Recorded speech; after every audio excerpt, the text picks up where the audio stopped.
Ошону менен 3000ге жакын турак жай программасынын катышуучусун биз үй менен камсыз кыла алдык да. Тапшырып койдум деп жүргөнбүз, бул деле коррупция окшойт. 19-мартта ГИКке баргам деп кайрылыптыр. Мамлекеттик ипотекалык компания деле 2023-жылы өзү турак жай салып баштарын билген эмес да. Ушул тапта ар бир кыргызстандык жаран үй алууну кыялданып келишет. Эми талаптары боюнча айта кете турган болсок, бир гана талап бар: акыркы 3 жылда үй болбошу керек. Мындай эми суроо туулушу мүмкүн: баардык эле жарандарда үйдүн наркынын 50% жок да, алар кантип алар эмне кылат депчи. Мындай учурда дагы бизде атайын бөлүштүү турак жай механизмине бир көмөкчү, жардамчы продукт десек болот, туура багытталып бара жаткан иш десек болот да. Бул МИКтин функциясы ушундай болчу атпайбы? Үйү жокторду үйлүү кылуу ошо. Жададан бери экөөбүз маектешип, сүйлөшүп, аралашып, жакын болуп калдык, тааныш болуп калдык. Эми мен сиздерге кайрылып, кезексиз материал алсам болобу? Система тарабынан жаңыланат. Бул жерде бир адамдын катышуусу болушу мүмкүн эмес да. Бизге программа бар, анда баардыгы ачык айкын жазылган. Биз ошол программанын алкагында гана иш алып бара алабыз. Анан Саламатсыздарбы, Сокол Медиа YouTube каналынын жалпы катталуучулары. Бүгүн бизде кызыктуу маек. Анткени ушул тапта ар бир кыргызстандык жаран үй алууну кыялданып келишет. Ошол кыялдарды азыркы учурда бирден бир ишке ашырып келген мамлекеттик ипотекалык компания.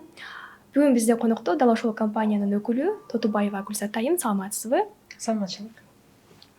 Катталуучуларга түшүнүктүү болуш үчүн менин алгачкы суроом мындай болсун: мамлекеттик ипотекалык компания кандай? Анын негизги максаты эмне?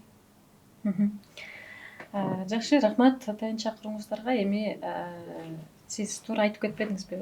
Ар бир жарандын эң бир башкы кыялдарынын бири ушул өзүнүн турак жайлуу болушу эмеспи? Анын сыңары ушул ар бир өлкөнүн эң бир приоритеттүү, алгылыктуу максаттарынын бири, милдеттеринин бири ушул өлкөдөгү жарандарды үй менен камсыз кылуу болуп саналат экен да. Ошол функцияны Кыргыз Республикасында ишке ашырып жаткан чындыгында эле мамлекеттик ипотекалык компания бирден бир десек жаңылышпайбыз. Мамлекеттик ипотекалык компаниянын тарыхына кичине көз чаптыра турган болсок, бул акционердик коом 2015-жылы түзүлгөн. 2016-жылы биз биринчи каржылоону бергенбиз да. Ал убакта өлкөдө ипотекалык саясат таптакыр башкача эле. Биз өнөктөш банктар аркылуу каржылоо берип келгенбиз. Ошо менен 2022-жылдын аягына чейин мамлекеттик ипотекалык компания ошол нукта иш алып барганда өнөктөш банктар менен иштешип келген. Жалпы жонунан 9400 жаран ошол маалда ГИК аркылуу турак жайлуу болгон. Андан кийин өлкө жетекчилиги бул темп менен биз өлкөдөгү ушу турак жайга муктаж болгон жарандарды мындай толук деңгээлде камсыз кыла албайт экенбиз. ГИК эми өзүнүн ишмердүүлүгүн башка жака буруш керек экен, өзү турак жай салып башташ керек деп өлкөдөгү ипотекалык саясатты кескин түрдө өзгөрткөн дагы биз 2023-жылдын башынан баштап өз каражаттарыбызды ушул өлкө аймагы боюнча жеткиликтүү турак жай салууга жумшай баштаганбыз да. Ошо менен 2024-жылдын аягында, декабрь айында өзүбүз сала баштаган ошо турак жайлардын алгачкыларын Кудай буйруса берип баштадык. Чоң рахмат. Азыр тактоочу суроо бере кетейин. Өзүбүз каржылап калдык дебедиңизби? Мамлекеттик ипотека компания кайсыл жактан каржыланат? Каржы бактары боюнча айта кетсеңиз. Мамлекеттик ипотекалык компания өзүңүздөр билгендей ачык акционердик коом. Учурда өлкө аймагындагы уставдык капиталы эң чоң компаниялардын бири десек жаңылышпайбыз. Ошол жылы биздин уставдык капитал 50 миллиардтан ашты. Мамлекеттик ипотекалык компаниядан үй алууну кыялданган жарандар үчүн кандай документтер керектелет? Кайсыл эдаттардан өтүш керек? Деги эле үй алуу процесси кандай жүрөт? Ушул тууралуу да кененирээк айтып берсеңиз. Ооба, эми чындыгында эле мамлекеттик ипотекалык компания акыркы убакта элдин оозунда болуп жатат атпайбы? Анткени биз ушул жана айтып кеттим, 2024-дүн аягынан баштап өзүбүз курган үйлөрдү берип баштадык депчи. Ошондо өз көзү менен көрүп, эң ичинен эле ГИК аркылуу үй алса болот турбайбы деп, ошол эле сиздерге окшогон жалпыга маалымдуу каражаттарынан өздөрүнүн үйүнө, батирине кирип жаткан жарандарды көрүп, чындыгында эле ГИКке кайрылыш керек экен, кезегине туруш керек экен деп кызыккан биздин жарандардын саны күндөн күнгө көбөйүп жатканы менен ошол эле маалда чындыгында эле мындай кызыгып, программасы кандай иштейт, кандай талаптары бар, аны билбеген дагы ошол эле маалда кыргызстандыбыз көп да. Ошолорго мындай түшүнүктүү болуш үчүн жалпак тил менен айта кетсек, мамлекеттик ипотекалык компания президенттин жарлыгы менен бекитилген "Менин үйүм" программасынын алкагында иш алып барып жатат. Бул жарлык 2024 жылдын 17 июлунда номер 191 жарлык болуп бекитилген.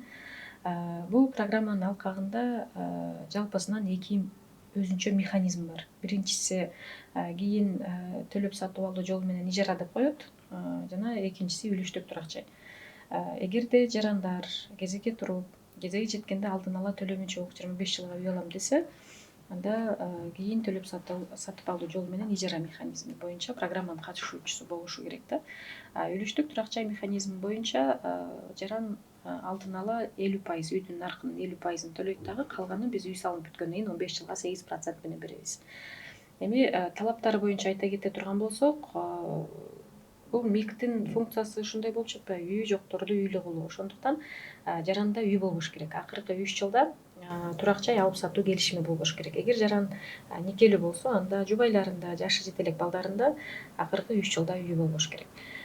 Жана экинчи талап бул жанакы алдын ала төлөмү жок кезекке туруп үй алгандарга тийиштүү жаранда эмгек стажы болуш керек. Жалпы 2 жылдык эмгек стажы же болбосо акыркы 1 жылдык өзгөлтүксүз стажга ээ болуш керек.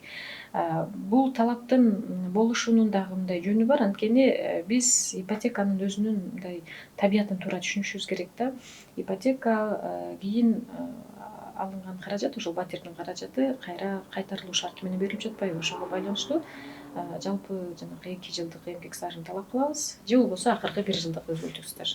Ошондо кезекке туруп алдын ала төлөмү жок үй алам деген жарандар биринчиден үйү болбош керек, экинчиден эмгек стажы болушу керек. Бул механизмдин алкагында 3 өзүнчө багытыбыз бар.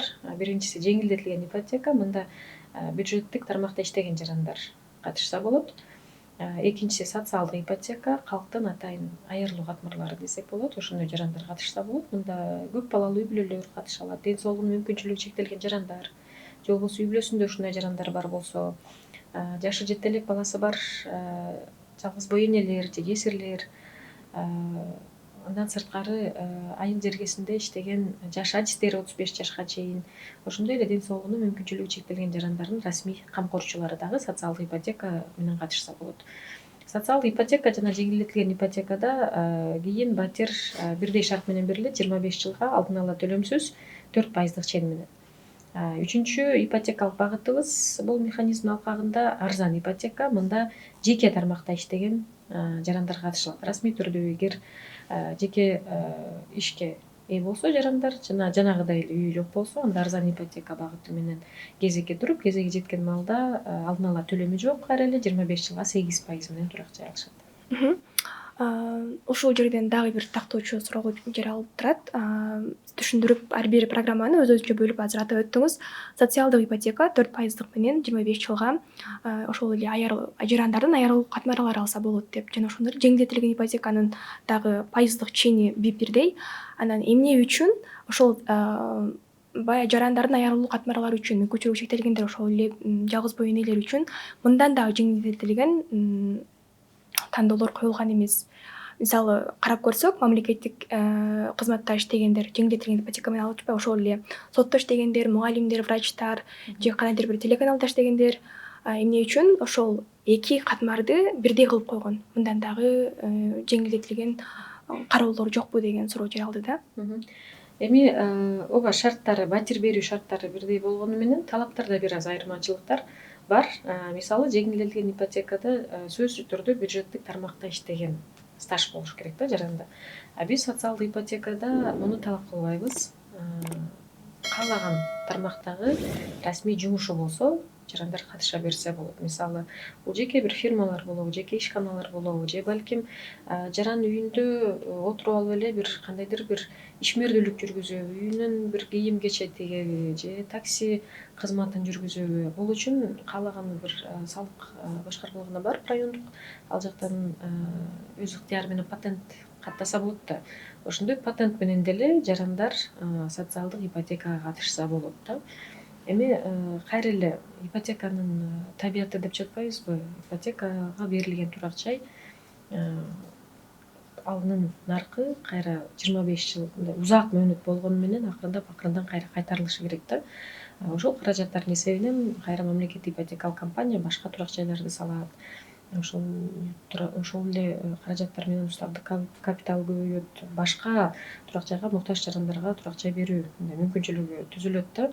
Учурда биздин ипотекалык компанияда эң артыкчылыктуу, эң жеңилдетилген шарт ушул да 4% менен. Андан ылдыйкы пайыз менен азырынча турак жай берилбейт. Бирок ошондой жеңилдетүү бар. Биз жарандарды сөзсүз түрдө бюджеттик тармакта иштешиң керек, анан гана мамлекеттик ипотекалык компаниядан турак жай ала аласың деп бөлбөйбүз. Эгер социалдык категорияга кирген жаран болсо, жумушун расмий түрдө каттаган болсо, ошол эле салык кызматынан патенти чыкса же жеке бир ишканаларда расмий түрдө иштеп социалдык төгүмдөр төлөнүп жаткан болсо, анда биздин кезекке тура алышат. Сиз өзүңүз атап өттүңүз, ошол социалдык ипотекалык программа менен жеңилдетилген ипотекалык программанын пайыздык ченеми бирдей. Ошону жеңилдетсе болобу, социалдык ипотеканы?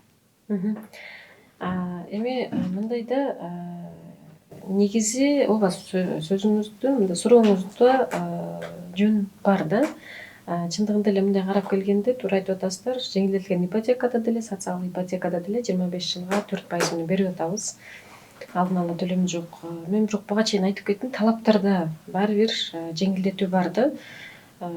Биз социалдык ипотекада сөзсүз бюджеттик тармакта иштеген жаран болуш керек деп чектөө койгон жокпуз. Жеке ишмердүүлүк кылган расмий түрдө жарандар деле социалдык ипотека менен табышса болот да. Бирок бир нерсени түшүнүш керек, эми учурда мамлекеттик ипотекалык компаниянын турак жай программасында эң ылдыйкы чен бул 4% да. Андан ылдыйкы чен жок. Эми салыштыра келсек деле, негизинен бул мамлекеттик ипотекалык компаниянын ишмердүүлүгү, ушу башынан баштап алып келаткан жолу, тарыхы бул бир абдан бир уникалдуу кейс десек болот да. Ушул эле жакынкы КМШ өлкөлөрүн ала турган болсок, бир гана ушу Россия Федерациясында бизден ылдыйкы чен менен 3% менен турак жай берип келишет экен. Бизде бир гана пайызга жогору болуп жатат, 4%. Бирок эми бир нерсе бир жерде турбайт да. Улам ошол эле социалдык ипотека мурда мамлекеттик ипотекалык компаниянын турак жай программасында болгон эмес да. Бизде 2 гана багыт болгон: жеңилдетилген ипотека бюджеттик тармакта иштегендер үчүн жана арзан ипотека жеке тармакта иштегендер үчүн. Кийин социалдык ипотека ачылды. Эми сиз айтып жаткан нерсе деле балким келечекте болушу мүмкүн да. Бул үчүн биздин программага атайын өзгөртүүлөр киргизилиши керек.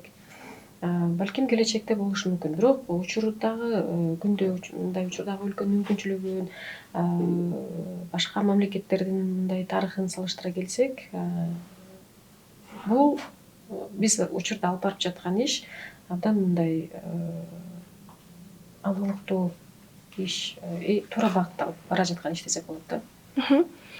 Мигранттар үчүн кандай өзгөчөлүктөр каралган? Өлкө башчыбыз ошол кызматка келгенде бирден бир ошол өзүнүн мындай убадасы болгон эле: биз чет өлкөдөгү мекендештерибизди кайра кайтарабыз, ага болгон шарттарды түзүп беребиз деп. Ошол бирден бир биздин өлкө башчысынын демилгеси менен жанагы үлүштүк турак жай механизми бизде ачылган да. Үлүштүк турак жай механизминде айта кеттик, бир гана талап бар: акыркы 3 жылда үй болбош керек. Ошондо барып отуруп эле биз турак жайы жок жарандарга гана үй берип жатпайбызбы? Ошол эле мекендештерибиз чет өлкөдө эмгектенип жүргөн, биздин өлкө аймагында туруктуу иштебесе деле үлүштүк турак жай механизми боюнча биздин программага катышып турак жайлуу боло алышат да. Үйдүн 50%-ын алдын ала төлөшөт дагы, калганын биз үй салып бүткөндөн кийин 15 жылга 8% менен беребиз. Мындай эми суроо туулушу мүмкүн: бардык эле жарандарда үйдүн наркынын 50% жок да, алар кантет, алар эмне кылат депчи. Мындай учурда дагы бизде атайын бул үлүштүк турак жай механизмине бир көмөкчү, жардамчы продукт десек болот. Элдик банк менен биргеликте ачылган топтомо ипотека деп коебуз. Жаран бул топтомо ипотека багыты аркылуу үйдүн наркынын 50%-ын ошо топтой алат да. Биринчи депозиттик эсеп ачат Элдик банкта, анан үйдүн баасынын 30%-ын ошол жактан топтойт. Качан 30% топтогондо Элдик банк ага дагы жеңилдетилген шартта үйдүн наркынын 20% насыяга берет, 5 жылга 10% чен менен жылдык. Ошондо 30% өзү топтоду, 20% элдик банк берди, колунда 50% болуп калды. Ошол маалда биздин сатуу бөлүмдөрүнө келип, бизде үлүштүк турак жай механизми боюнча сунушталып жаткан бир батирди тандап, алдын ала келишим түзүп алат. Биринчи элдик банктын насыясы төлөнөт. Ал эми биздин дагы үйдүн наркынын 50% калды да, аны биз үй салып бүткөндөн кийин 15 жылга 8% менен кайра эле жаранга сунуштай алабыз. Биздин чет өлкөдөгү эмгектенип учурда иштеп жүргөн кыргызстандыктарыбызда бул үлүштүк турак жай механизми, ошол эле топтомо ипотека багыты абдан мындай бир кызыгууну жаратып, учурда абдан активдүү иштеп жаткан механизм десек болот да. Ошол суроолорго эле жакын суроо бергим келип турат.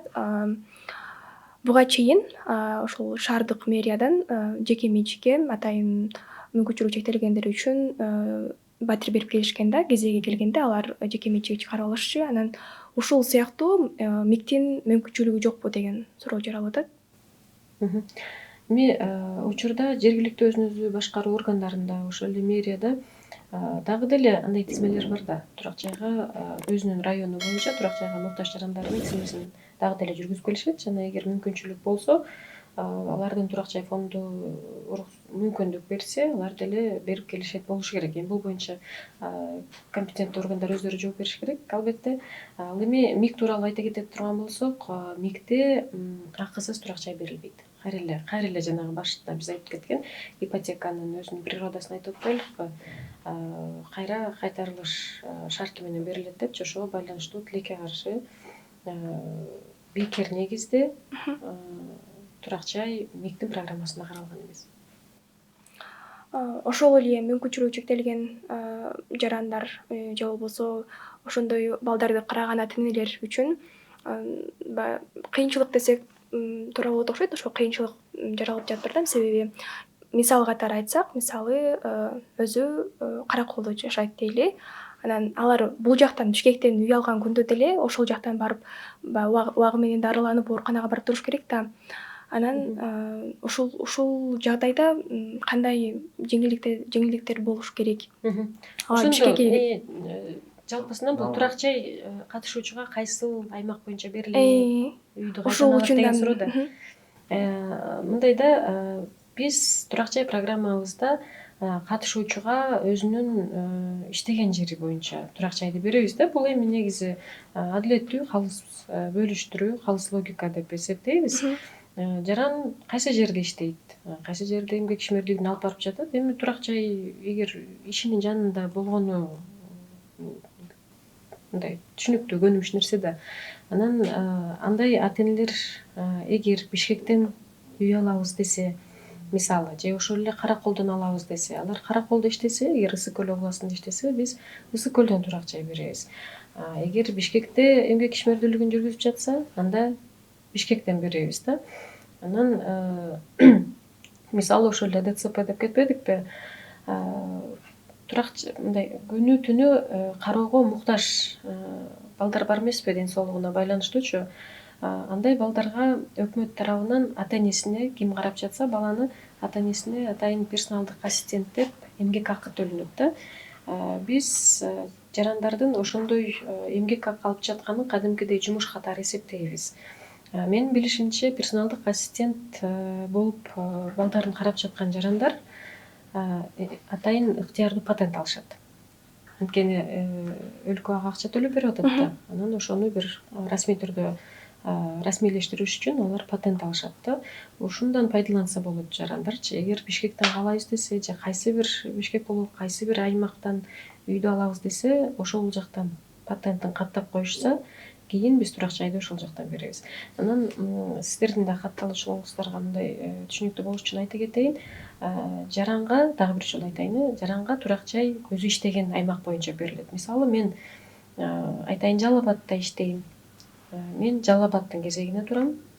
Турак жай программасына катышууга атайын электрондук өтүнмө жибергенде Жалал Абадта иштейм деп көрсөтөм. Мени ошол Жалал Абадтын кезегине коюшат дагы. Кезегим жеткен учурда мен дагы деле Жалал Абадта иштеп жаткан болушум керек. Ошол шарт менен мен үйдү Жалал Абадтан ала алам. Тескеринче, ошол Жалал Абадтан ага үй Жалал абадтан берилиш керек болсо, ал шаарга келип, Бишкекке келип дарылана турган болсо, бул жакта кандай болот? Анан сиздер кезеги келгенде Жалал абадтан алышың керек, ошол жакта жумушуң деп эле берип коесуздарбы же жеңилдетүүлөр каралганбы деген суроо болот да. Бул боюнча мамлекет ипотекалык компаниянын атайын ички жобосу бар. Программанын катышуучуларын түзүү жол жобосу деп коет. Ошол жободо көрсөтүлгөндө жана мен айткан нерсе жаран өзүнүн иштеген жери боюнча турак жай берилет депчи. Анан эми албетте сиз айткан мисал боюнча бир конкреттүү жооп айтсак, Жалал абадта иштеп жатып, кезеги жеткенде биз ал жаранды чакырдык. Ал жаранга турак жайды сунуштадык үй бүлөсүнүн мүчөсүнө жараша, мынча батирлүү, мынча бөлмөлүү батирстикке тийип жатат, кезегиңиз жетти деп. Анан жаран эгер баш тартам, мага Бишкектен керек десе, эми албетте индивидуалдык түрдө бизге кайрылса болот да, бирок негизи батир ага Жалал абадтан берилет. Мунун деле варианттарын эми жаран караштырса болот. Жалал абадтан батирди алды, балким мүмкүнчүлүгү болуп алдын ала төлөп толук кутулуп койду. Толук кутулгандан кийин ал батир өзүнүн жеке менчигине өтөт дагы. Ал батирди кандай башкарат, эртең кандай кылып ал батирди эмне кылат, ал өзүнүн эрки да. Ошондой жолдорду караштырса болот. Кийин биз буюрса келечекте батирлерди кеңейтүү механизмин дагы ишке алып барабыз. Балким ошол механизм менен колдонсо болот. Ошол эле маалда дагы бир белгилей кетчү жагдай, эми бардыгына түшүнүктүү да, Кыргыз Республикасынын ичинен ошол өзгөчө Бишкек шаарында турак жайга муктаждык абдан күч да. Ошол эле биздин программабыздын катышуучуларынын эгер кезегин ала турган болсок, дээрлик жарымынан көбү ошол Бишкек шаарына тийиштүү болуп калат экен да. Буга байланыштуу Бишкек шаарында кезекте турган жарандар, Бишкек шаарында эмгек ишмердүүлүгүн жүргүзүп жаткан жарандарга мүмкүнчүлүк бар да, тандоо бар. Алар кааласа Кыргыз Республикасынын аймагынан турак жай тандай алышат. Эми Кыргызда андай учурлар көп эле кездешет да. Борбор шаарга келип, билим алышып, андан кийин иштешип, үй бүлө курушуп, кийин болсо өзүнүн кичи мекенине кайтат элем, ата журтума кайтат элем деген жарандарыбыз көп кездешет да. Ошондой учурларды эске алуу менен ушундай шарт киргизилген. Эгер Бишкек шаарында иштеп жаткан жаран болсо, ал жаран каалаган учурда Кыргыз Республикасынын региондорунун, аймактарынан турак жай ала алат.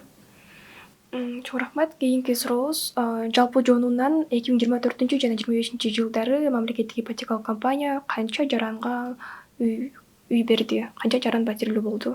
Жана сөзүбүздүн башыбызда айтып кетпедикпи, мамлекет ипотекалык компания 2023 жылдан баштап өзү турак жай салып баштады депчи.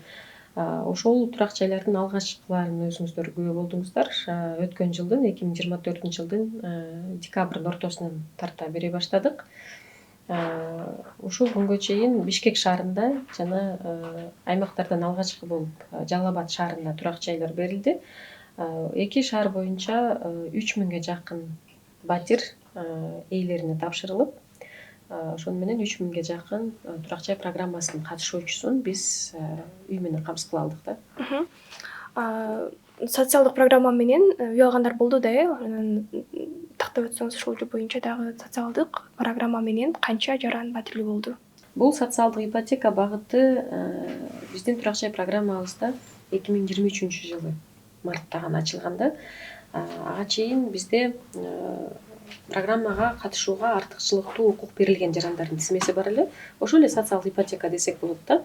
Жарандар биринчи программанын катышуучусу болуп, анан эгер ошондой калктын айрылык категориясына киргенин далилдеп, тийиштүү арыз менен бизге кайрылса, биз атайын тизмеге киргизип койчу элек. Ошондой тизме социалдык ипотека ачылгычакты бизде түзүлгөн. Анда 576 жаран болгон. Кийин социалдык ипотека ачылганда бул тизмеге кирүүгө атайын арыз кабыл алуу токтотулган да. Ошондо бул социалдык ипотека менен канча жаран үйлүү болду дегенде биз мындай таккес айта алабыз. Артыкчылыктуу укук берилген жарандардын дээрлик бардыгын биз турак жай менен камсыз кыла алдык. Ал эми андан кийин болсо социалдык ипотека менен дагы албетте турак жай биздин жарандар алышты. Деги эле биз үйдү салып өткөндө батирлерди пропорционалдык түрдө бөлөбүз да. Эгер салынган үйдүн жарымы үлүштүк турак жай боюнча кетсе, жарымын биз 3 багытка бөлөбүз. Ошол эле социалдык ипотека, жеңилдетилген ипотека жана арзан ипотека деп. Пропорционалдык түрдө болгондо кайсыл кезекте катышуучулар көп болсо, демек ошол багыттагы жарандар көбүрөөк ала алышат да. Ошону менен пропорционалдык түрдө учурда биз 3 багыт боюнча турак жайды берип келатабыз бөлүп. Азыркы кезекте сиздердин соц тармактарыңыздарга келген суроолорго берелик. Биз атайын сактап алганбыз. Биринчи суроо. Түшүнбөй калдым, бул кезекке мен 2020 жылы 4 мартта арыз таштагам. Ошол жылы сентябрда одобрено деп турат. Кечээ ГИКке барсам, эми очередке койду. Очередте 18.914 болдум. Эмнеге эми койду, тапшырып койдум деп жүргөнбүз. Бул деле коррупция окшойт. Турат кечээден бери 19 мартта ГИКке баргам деп кайрылыптыр. Эми мындай да, бул келип эле туура мындай маалыматтын жоктугунан, ошол эле мамлекеттик ипотекалык компания ачык да, биздин кеңсебиз ар дайым иш күндөрү иштейт. Ошол турак жай программасынын шарттарын толук билбегендиктен мындай көйгөйлөр келип чыгып атат да. Бул конкреттүү жаран тууралуу айта кете турган болсок, 2020 жылы менин үйүм 2021-2026 программасы иштеп келген да. Анда жана биз айтпадыкпы, биз өнөктөш банктар аркылуу үй берчүбүз депчи. Анда ГИКтин функциясы жеңил болчу да. Биз турак жай программасына катышууга келип түшкөн өтүнмөлөрдү, арыздарды текшерип, анан ооба же жок деген маалыматты, жоопту берчүбүз дагы. Андан кийин жарандар өнөктөш банктарга кайрылчу. Өнөктөш банктар ошол катышуучунун кезегин алар койчу да. Башкача айтканда, бул жаран биз жанагы одобрено деп турат атпайбы жараныбыз. Ошол СМСти биз жибергенде, ооба сиз катышсаңыз болот деген бул жооп болгон да. Ошондой СМС билдирүүнү алгандан кийин жарандар биз менен ал маалда иштешип келген өнөктөш банктарыбызга кайрылууга тийишели. Анан каржылоо бар шартта жаран ошол маалдагы шарттар менен турак жайлуу боло алмак да. Ал маалда ГИК кезекке койчу эмес. Кезекке ошол банктын адистери коюп келишкен да. Жаран болсо бизге өтүнмө жиберип койгон, андан кийин эле күтүп отура берген да. Чын-чынына келгенде ал маалда мисалы жарандарыбыз деле ошол сыяктуу мамлекеттик ипотекалык компания деле эртең кандай болорун, ошол 2023 жылы өзү турак жай салып баштаарын билген эмес да. Биз ошол кездегидей эле өнөктөш банктар аркылуу иштей берсек керек деп ойлоп келгенбиз да. Ошол маалдагы шарттарды жаран туура аткарбай койгон. Анан биздин кеңсеге келип эми кезекке турганы чындыгында эле ошондой. Анткени азыр биз өнөктөш банктар менен иштешпей калдык да. Бизге келип түшкөн өтүнмөлөрдү өзүбүз текшеребиз дагы, өзүбүз кезекке ошол дата менен коебуз. Ал маалда шарттар башка болчу. Биз бир гана өтүнмөңүз жактырылды, эми банкка барыңыз деп жооп берчүбүз дагы, жарандарыбыз банкка барчу. Ал эми банктарда каржылоо барбы жокпу, ал дагы бир өзүнчө маселе. Чынын айтканда ар дайым эле болбой калчу. ГИК каржылоо берди деп биз атайын өзүбүздүн расмий сайтыбызга жарыялачубуз. Ал жаңылыкты окуган, ошол эле жалпыга маалымдоо каражаттары өз булактарында жарыялап турчу. Ошону уккан жарандар банктарга кайрылып, кезекке туруп, андан кийин каржылоо ала алышчу да. Эгер каржылоо жетпей калган шартта дагы ипотекалык саясат ортодон өзгөрүп кетти да, кезектүүлүктү бирок ошол убакыт менен алып калышат эле да жарандарыбыз. Кийинки суроо. Кандайсыздар дептир. Биз кандай жол менен турсак болот очередке? Эч кандай мүлкүбүз жок. 5 балабыз бар. Жолдошум иштейт, бирок жөнөкөй эле кыра жумушта. Биз тура алабызбы? Жооп берип коюңуздарчы, сураныч дейт. Жөн эле жумушта дегенде расмий эмес жумушта деп жаткан болсо, Кара жумушта. анда үлүштүк турак жай механизми боюнча катышса болот. Эгер кезекке туруп алдын ала төлөмүн жок үй алам десе, жарандын эми жеке жагдайын такташ керек да. Балким буга чейин жолдошу расмий иштеп келген. Балким соцфонддо 2 жылдык төлөмү чыгат. Же 2 жыл балким патент төккөн. Мында бир мындай топтомо иретинде санайбыз да, сөзсүз эле үзгүлтүксүз эмес. Эгер жалпы жөнүнөн айлап санап отурганда, эгер 2 жыл чыкса, анда учурда эгер расмий бир жумушка орношсо же патент алып койсо, 5 баласы эгер жашы жетелик болсо, анда социалдык ипотекага тапшырса болот. Ал эми эгер буга чейин таптакыр расмий жумушка иштеп көрбөгөн болсо, анда расмий түрдө бир жумушка орношуп же болбосо эмгек патентин качан алат, андан кийин 1 жыл толук өткөндөн кийин бизге электрондук өтүнмө жиберсе болот.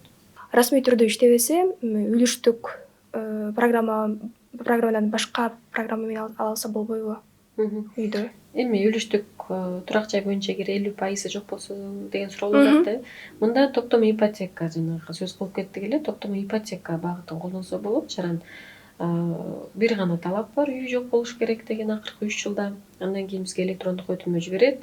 Биз жактырылды деген маалымат жибергенден кийин элдик банкка барып атайын депозитти кесип атышат жарандарыбыз. Максат ал депозитти кесип аркылуу алына турган турак жайдын наркынын 30%-ын топтоо болуп саналат.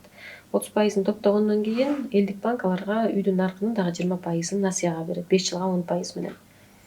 Ошону менен колунда 50% болот. Ал маалда бизге келип, биздин үлүштүк турак жай механизми боюнча сунушталып жаткан объекттердин бирин тандап, бир батирге алдын ала келишим түзүп алат да. Бирок жаран мен мындай дагы топтой албайм. Андай мүмкүнчүлүгүм жок, мага алдын ала төлөмү жок эле турак жай бергиле десе, анда өзү жеке эле иштейт, бирок расмий эмес деген сөз болуп жатпайбы? Ошол жеке иштегенин расмийлештирүү керек болот да. Эми мындай да жарандардын дагы өздөрүнүн бир кандайдыр бир өлкө алдындагы бир инсандык жоопкерчилиги болсо, анткени ошол жаран патент каттаса, мындай тамчыдан көл курулат дегендей ошентип биздин бюджетте турат да. Ошентип өлкөдө көбүрөөк мүмкүнчүлүк болот. Жаранда болсо 1 жыл үзгүлтүксүз патент төккөндөн кийин биздин турак жай программасына катышууга мүмкүнчүлүгү болот да. Кийинки сурообуз бул сиздердин Instagram аракчаңыздарга келген суроо экен. Мамлекеттик кызматта иштегендер үчүн Бишкек шаары боюнча 4% менен турган жарандар абдан көп. Тилекке каршы объект аз жана льготниктерге мында аз квартира берилгендиктен кезек жылгандай болгон жок деп бир кандайдыр нааразычылык катары түшүнсөк болот окшойт. Эми мындай да, азыр өлкө боюнча 62 миңге жакын батир салынып жатат деп атпайбызбы? Ооба, биз мойнубузга алабыз. Жарандарыбыздын көбү Бишкекте турак жай күтүп жатышат. Бишкекте бирок учурда 17 миңдей турак жай салынууда, батир салынып жатат. Анан кезек жылбай жатат деген суроонун өзүнүн мындай мен себебин мындай деп түшүндүрөр элем да. Биз айтып кетпедикпи? 2023-түн башынан турак жай салып баштадык депчи. Ошондо 2023 биз ошол турак жайларды куруп жаттык. Кезек турду, үй берилген жок. 2024 ошол турак жайларды салып жаттык, кезек дагы эле турду. Анан 2024-түн аягынан баштап берип баштадык да. Ошондо ушул 2 жыл мамлекеттик ипотекалык компания мындай эч кимге үй бербей, кезеги токтоп калгандай туюлду. Чынында ал маалда баардык аракеттер ошол курулушка жумшалып жатты да. Ал эми 2024-түн декабрынан баштап биз берип баштадык. 2024 бердик, 2025-тин башы бердик. Бул май айында Жалал абадта берип келдик. Азыр жай айларында буюрса дагы бир Бишкекте объектибиз бар, ал берилгени турат. Андан кийин ошол эле Мурас объектиси Маликов 91 дарегиндеги анын экинчи этабы буюрса бүткөнү турат, 1488 батир.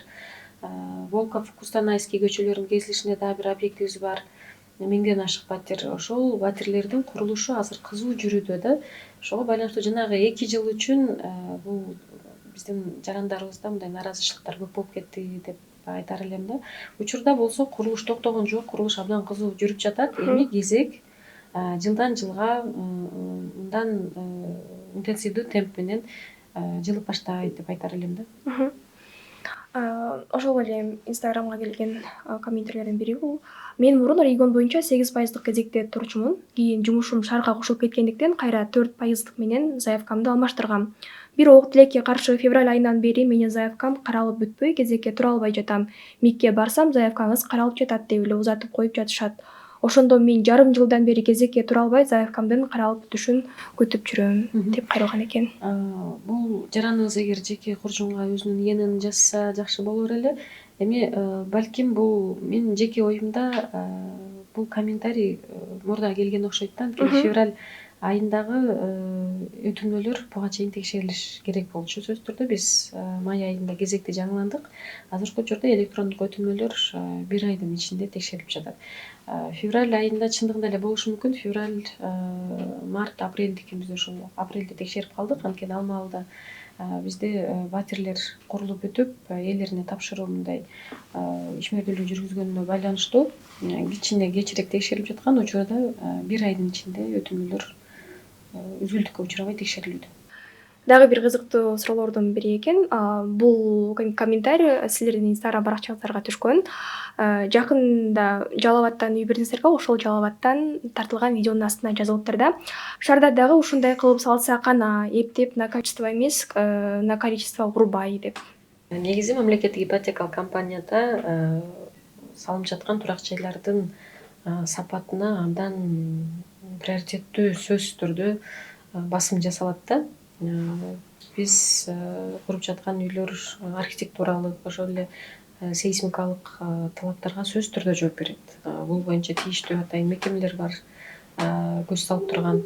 Ошол эле курулуш материалдары дагы эң сапаттуу, керек болсо чет өлкөдөн алынып келип салынат. Эми Жалал Абад менен Бишкек салыштырганда кандай десек эми ар бир шаардын өзүнүн индивидуалдык бир өзгөчөлүгү, өзүнө гана тийиштүү бир сыпаттары болот да. Балким ошого карап бир архитектуралык башка жайларына салыштырып салынып калган болушу мүмкүн.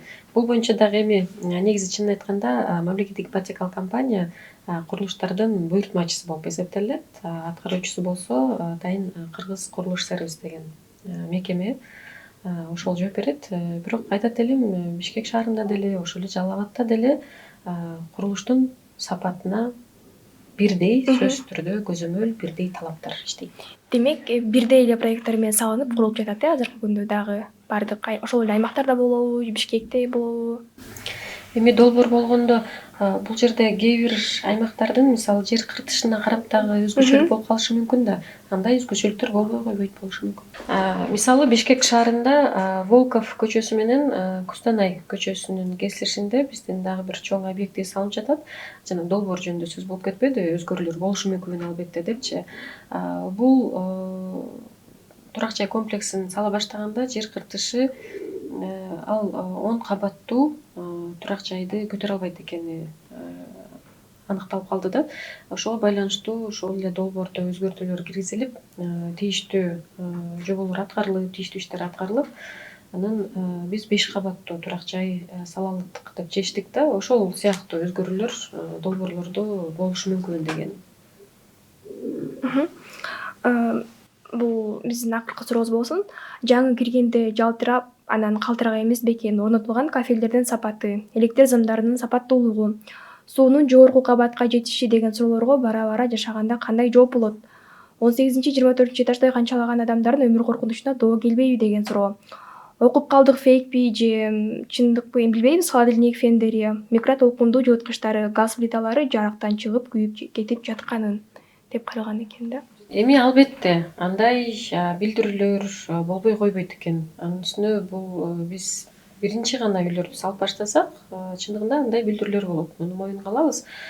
Бирок ар бир турак жай салынып бүткөндө жанагындай кабыл алуу акция деп коет го. Ошол подряддык ишканалар баардыгын бүтүрдүк. Ошол эле мисалы эшиктеги жарыктандыруу, ички мисалы короолорунун баардык стандартка келтирип бүтүрдүк деп көрсөтүп бергенден кийин, ошол эле лифт болобу, ички подъезддер болобу, баардык иштер 100% аткарылгандан кийин гана мамлекеттик ипотекалык компания ал үйдү кабыл алдым деп атайын кабыл коет да. Бирок жарандар паттерлерге кирип, эгер сиз айтып өткөн бир көрүнүштөр, көйгөйлөр катталса, анда биз четке туруп калбайбыз. Ар бир подъезддин өзүнүн мындай жоопкерчиликтүү адам болот ошо подряддык ишкана боюнчачы. Алардын байланыш номерлары баардыгы жазылып турган, белгилүү, же ошол эле бизге келишсе биз айтып беребиз. Ал жарандарга кайрылып, эгер курулушта бир кеткен ошондой кемчиликтер болсо, ал кемчиликтерди алар келип сөзсүз түрдө оңдоп кетишет.